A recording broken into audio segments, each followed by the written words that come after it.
Hi everyone and welcome to this video. It's a bit different to usual. Today we're going to be repairing a pair of headphones. So this is the Bose QC Quiet Comfort 35 model. They were released in 2016, so it's quite a dated pair of headphones now, but they've been pretty bulletproof and have lasted almost 10 years without any issues. We finally hit an issue where it just turns on by itself now. So with these just left in the off position like that,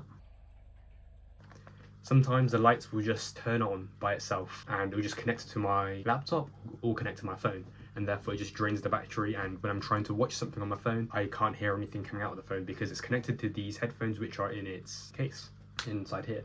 So I've done some digging online and I couldn't actually find a solution on how to fix them, so hopefully this video made on how to repair a pair of headphones will come in handy for you guys. It's quite a simple fix. All you need is 4 tools: a Phillips head screwdriver, flathead screwdriver, a Q-tip or cotton bud, and some isopropyl alcohol which you can buy online. So let's get started dismantling this and trying to fix this. So here are all the tools you'll need. First of all, a Phillips screwdriver, flathead screwdriver,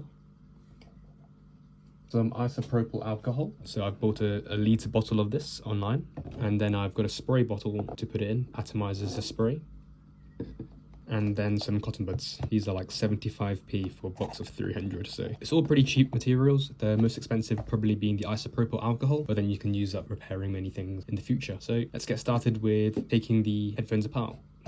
First of all, we'll need the Phillips head screwdriver. So I believe the problem for this headphone turning on by itself is a problem with the switch. So reading online, the sources that I found have mostly said, oh, try and do a firmware update. So I've done that and done that to no avail. I've also tried some reset procedures which didn't seem too legitimate, which is like turn it off, plug it in, turn it on, hold it into the reset position for the Bluetooth. That didn't work as well. And then I also did find online that it said that on eBay there's a £60 service where you can send off your headphones to someone who will solder off the old switch and put a new one on. However, instead of doing that, with these tools that I've just shown you, the 4 tools, I believe you can fix it yourself, because the issue is with repeated usage over time, this switch, which is a metal contact that just bridges certain parts of the circuit together, I think a bit of the metal kind of erodes and it creates a conductive path for the on position, and that causes it to turn on. Alternatively, some sources say that the spring inside the switch kind of fails and then that touches the 2 conductive paths and it turns on again. So what I'll do is show you all of these parts and then show you my method of how to dismantle the switch and clean it itself so that you don't have to pay £60 and get it repaired and send it off. So with the headphones in this position, we'll just turn upside down,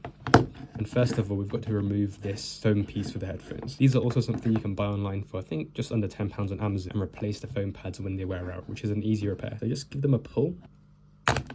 So if you just pull that like that, you'll set it aside. And with this foam pad, the R, you don't have to fully remove it, but it is stuck on with double-sided tape. I've removed this already before, as I mentioned, as I fixed this, but I just want to show you the repair procedure. So just gently peel this back. If you remove that, there are then 3 Phillips screws to remove. There's one I'll point to there, second one there, and the third one down here there. So let's get started with removing this. So this is magnetic here on the screwdriver as well, so it's particularly handy for these screws. Onto the second one, and then the third one, which is over here.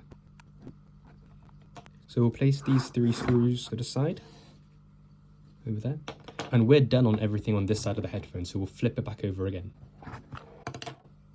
That's handy. So by removing those 3 screws, which went into here, there, and there, this cover on top of the switch just comes apart. You might need to wiggle it a bit and it will come apart, but yeah, no force is required at all. So this is the insides of the headphones now, and the switch that you normally use to turn it on and off is just a plastic tab here. Just be careful, give it a little wiggle side to side, and it will eventually come off. It's just pressed on top of a plastic switch. There you go. So as you can see here, it's just a little square cutout, and it sits on top of the switch here. So again, we'll place that to the side. So now we get to the interesting bit. This is a switch that I was talking about earlier, where on eBay you can pay for a £60 service for them to replace this switch. Good view here. So it's soldered on. I'm going to change into a more zoomed in lens so you can see it clearly. Okay, so in this more zoomed in view, you can see the switch a bit more clearly. You can just about see the spring in here. You can see 3 reflective shiny bits. So it's in its off position now. Normally to turn it on, you just push it once, like that. And then, because there's a spring, when you want to reconnect, you just push it across, but it springs back, just like that. So I'll just turn it back off now. The issue is underneath this metal casing and underneath this black switch. So it's all quite small components. Okay, so in this view, you can see that there's the on-off switch, but then this switch is comprised of a black plastic body here, a metal cover, and this is held on by 2 tabs, one on this end and one on the other end over here. So the issue is underneath this metal cap. So what we can do is remove, by gently using a flathead screwdriver, what we can do is prise off that metal cap, and that will reveal the inside. So it's quite hard to do and delicate, so I just try my best to show it as I'm doing it. But do be careful, because the spring inside may, and in my case it did spring out, fly away, so try and cover it as you prise it off so you don't lose it. But with a flathead screwdriver, you can see that before I have managed to squeeze it in here, and then using a twisting action like that did pop the cap off. But this is hard to film and do at the same time, so once I've got it off, I'll show you how to clean it up.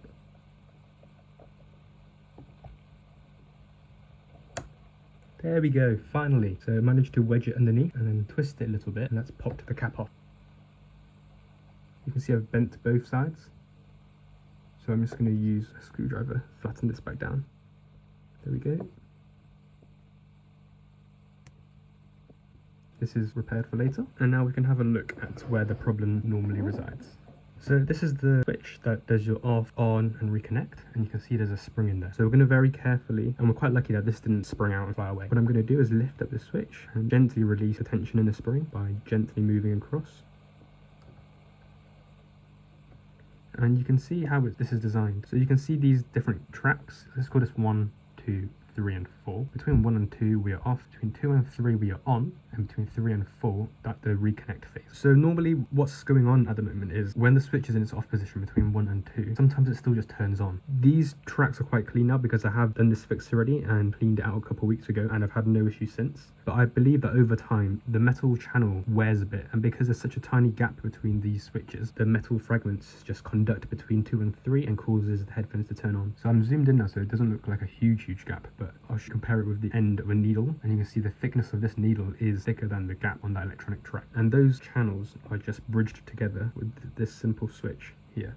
So it's just got some legs on it, and when you move it between 1 and 2, 2 and 3, 3 and 4, it turns off, turns on, and reconnects accordingly. There's this spring here which some people have said is the culprit, saying that it gets weak over time and then it kind of like falls down and dips and conducts these parts. But in my case, it's perfectly straight, perfectly round. There's no issues with it, so I do believe it's wearing of the track. And if I just move you close, you can kind of see some lines in the middle of these metal tracks from the switch kind of wearing it down over time. So to fix this, we just get some isopropyl alcohol on a cotton bud and we clean it up. So this is the cap of the isopropyl alcohol. Spray a bit in. I've already cleaned this, but I'll just do it to show you anyway. Get a cotton bud, make the end wet but not too saturated, because this is still some electronics and the battery's still connected, so it is kind of still on. I'm not going to do it because it's always a risk putting some wet things near electronics, and mine have been fixed, but I just want to show you what to do, which is get the end of a cotton bud wet with isopropyl alcohol because it dries quickly, and just get in there and just go side to side, clean it up, and you will see some rubbish collect on the end of the tip there. You just clean it up as best as you can, and then it's time for reassembly. Reassembly is just a reverse procedure of removal, but you've got to be very careful with the switch and the spring. So the switch, you can see a little hole there. That's for the switch. That's for the spring to sit in. Put it into that hole, just like that. So I'm just going to put the spring in first, and then the switch, just like that. And then we'll go in with the metal cap, hook one side on first, and then whilst holding it there, get a flathead screwdriver and encourage the other side to hop on. There we go, so that's latched on now, quite secure. On, reconnect, springs back, make sure it springs back off. So we can reassemble everything now, make sure the switch goes on the correct way around. So we just press that on, give it a little firm press, and we can put the cap back on. So with the cap, we just place it on top like that, hold it in position, turn it upside down, and then put the 3 screws back in. So this is where the magnetic screwdriver helps quite a lot. So that's the first screw in.